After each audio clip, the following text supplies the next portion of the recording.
Bonjour et bienvenue dans cette vidéo dans laquelle je vais te donner des conseils pour réussir en mathématiques. Je vais te donner 3 conseils très importants pour bien te préparer avant une évaluation de mathématiques.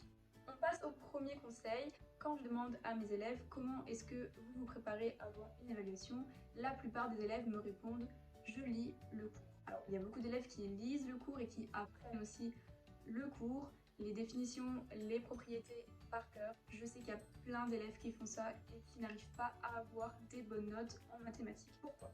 Lire le cours, c'est bien, ça aide à mémoriser. Le problème, c'est que quand tu apprends par cœur tes définitions et tes propriétés, ok, tu les connais mot pour mot sur le bout des doigts, mais est-ce que ça veut dire que tu les comprends et que tu sais les appliquer ensuite en exercice? Pas forcément. Par exemple, en 6e, les propriétés sur les droites, parallèles et perpendiculaires.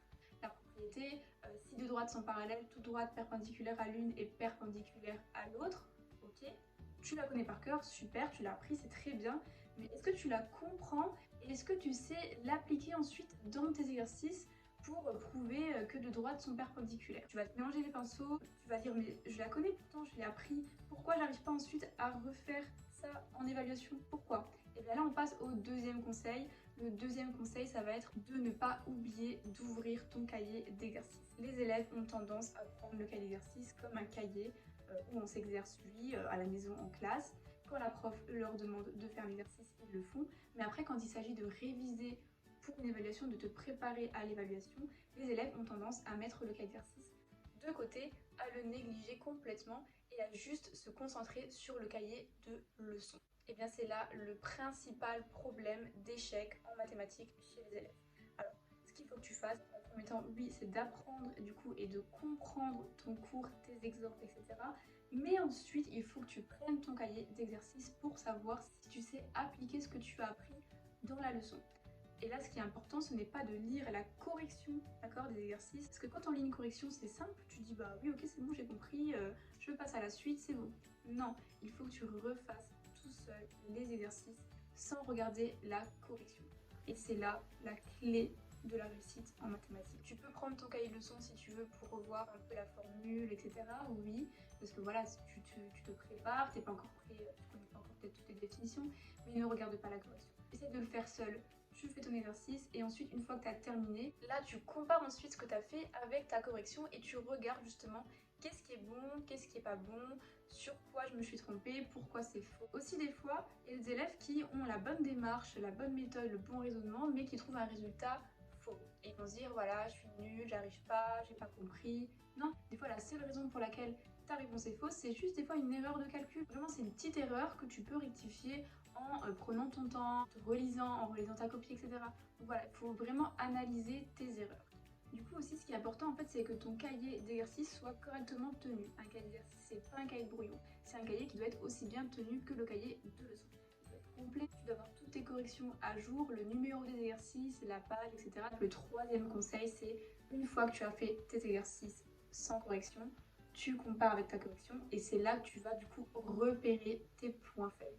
Une fois que tu vas repérer tes points faibles, tu vas savoir sur quoi est-ce que tu dois travailler. Par exemple, dans Pythagore, je donne l'exemple, voilà, je sais qu'il y a des 6e qui regardent, mais c'est un théorème que vous verrez en 4e. Il se peut que tu aies compris le raisonnement, etc., mais que tu as mal écrit l'égalité de Pythagore au début. Et c'est ça qui a fait que ton résultat était faux. Et bien si c'est ça le problème, tu vas travailler là-dessus. Tu vas t'entraîner à écrire l'égalité de Pythagore dans des triangles rectangles.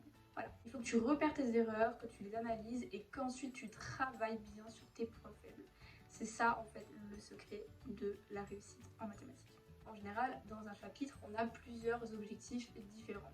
Donc des fois, voilà, je ne sais pas si vos professeurs vous donnent les objectifs du chapitre. Alors en général, tu as plusieurs objectifs. Ce que tu peux faire, c'est te centrer d'abord sur le premier objectif. Donc tu apprends et tu comprends le cours sur cet objectif-là. Ensuite, tu refais les exercices sans correction. Tu compares tes exercices avec la correction. Tu travailles sur tes points faibles. Une fois que l'objectif là est atteint, tu passes à l'objectif suivant, etc. Voilà, après, il faut aussi réviser régulièrement. Travailler également en classe, ne pas être passif, voilà. Quand on vous demande de faire un exercice, ne pas attendre la correction, parce que quand on attend la correction, ok, j'ai compris, je sais faire, alors que pas du tout, t'as pas essayé de le faire tout seul en classe.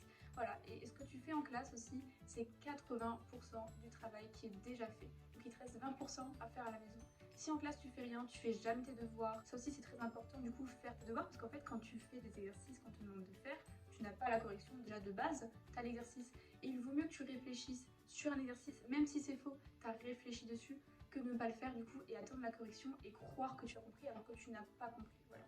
Donc 80% du travail est fait en classe, en devoir à la maison et après il te restera 20% du travail à faire à la maison ensuite quand tu vas te préparer pour ton évaluation.